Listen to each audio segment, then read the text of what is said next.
Jason Hackett reporting. Thank you, Jason. Throughout this region, scores of people are looking at water damage from recent floodwaters. But there are some things you can do to protect your home in advance, as CBS 2's Kevin Barry shows us.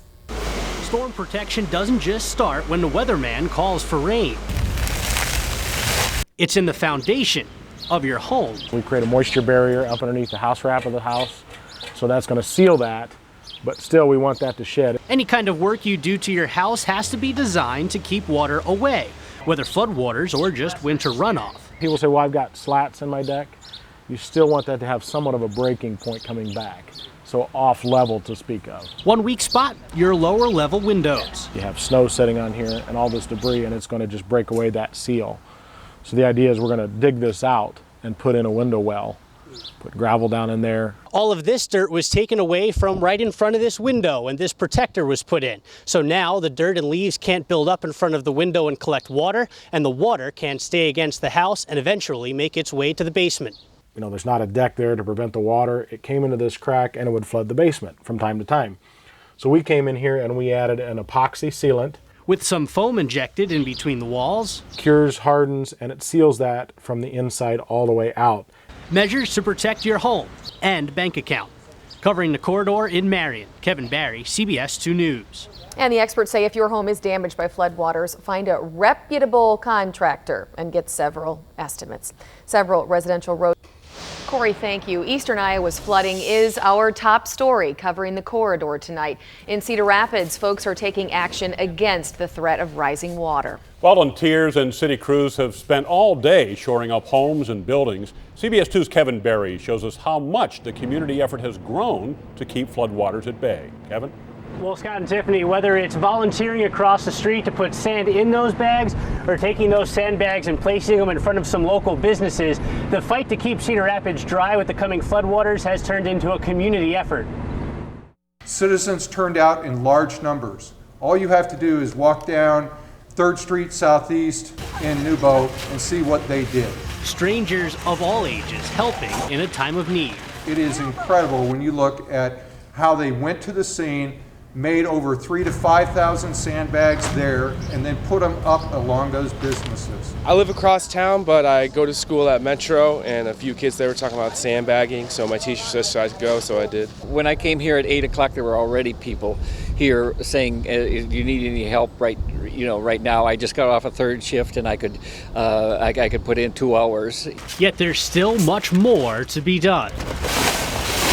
We've been told 3 to 4 feet of water in the building, and we're 6 inches up off the sidewalk. So I find it pretty amazing that the water can come up that much by tomorrow. At the Newbo Bike Collective, getting prepared means getting everything off the ground, including the bikes. They aren't normally hung from the ceiling, but they are now to protect them from any kind of water that might come into the building. The reason for those steps? The last time in 2008, they told us 1.5 feet, and it turned out to be 10.5 feet. So we we dealt a little bit with a little bit more than what we expected.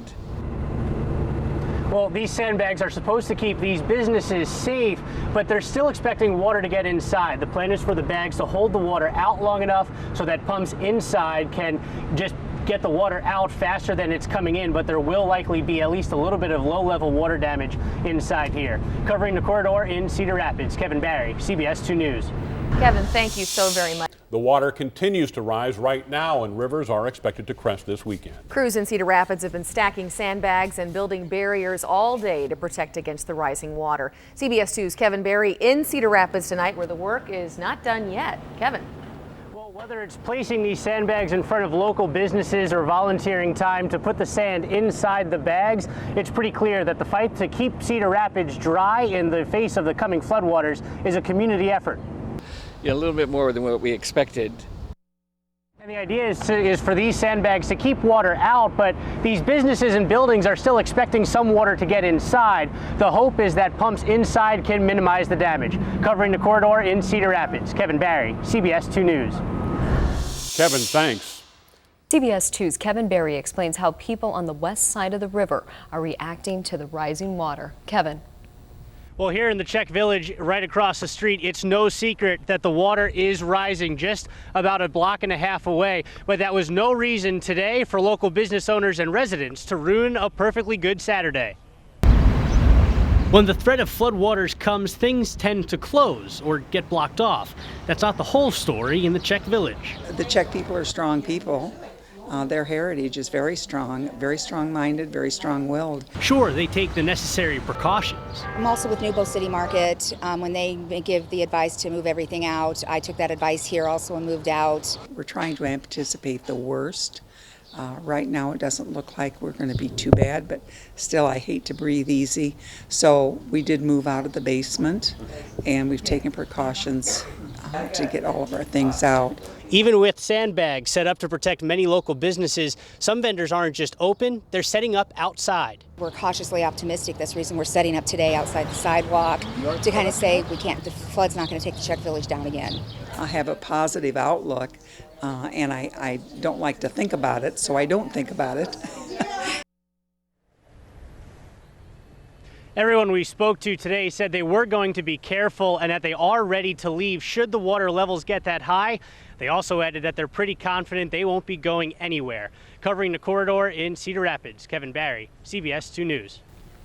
All right, Kevin. In Cedar Rapids, we now know how much the city spent for flood protection the past week.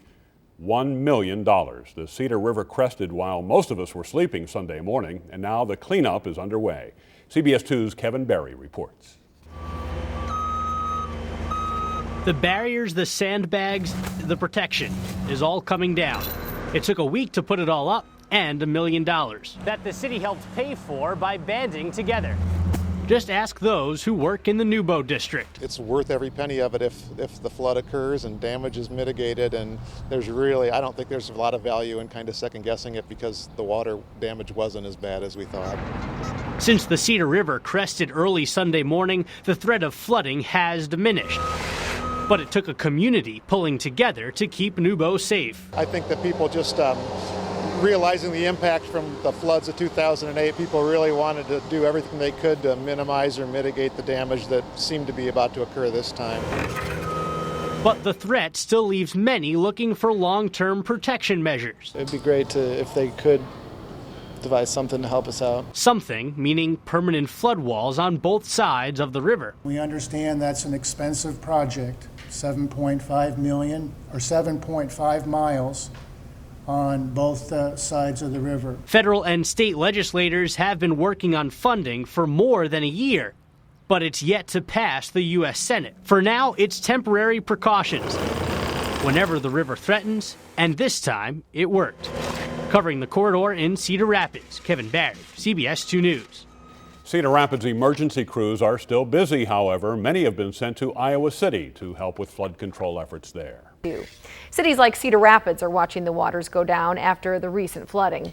Most areas got away without much damage, but a small town to our north wasn't so lucky. CBS 2 was in Walker a week ago as heavy rains caused flash flooding through town. Kevin Barry went back there today to get an update. Water's still in there. It was a nightmare. That had never happened before, not even in the memory of those who have lived here for decades. And Walker is still cleaning up. It's a mess, but it's nice to see that your town comes around and supports you. One of the most damaged buildings is Sherbin's Market, a cornerstone of the small community that came out to help. So much so that we actually had to turn people away. It's funny you hear everybody say, oh, I need a gallon of milk. I'll just run down to Sherbin's. You can't do that anymore. I knew that we had a role in the community, but I think I'm beginning to feel the depth of the role. Like myself, I'm used to coming down here and buying my own groceries.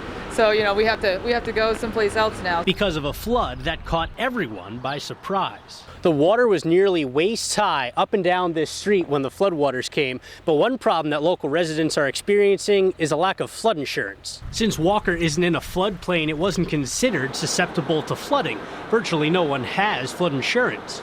At Sherbin's, the groceries left with the floodwaters. There's no money to repair that part of the store. And part of that goes into the reason that we're not going to rebuild. We've been here 33 years. Our equipment and stuff is kind of old. We can't start over and replace that. Covering the corridor in Walker, Kevin Barry, CBS 2 News. Walker's mayor, Mark Mumaw, tells us that the town likely won't change the way it approaches flood insurance because Walker is still such a low-risk area.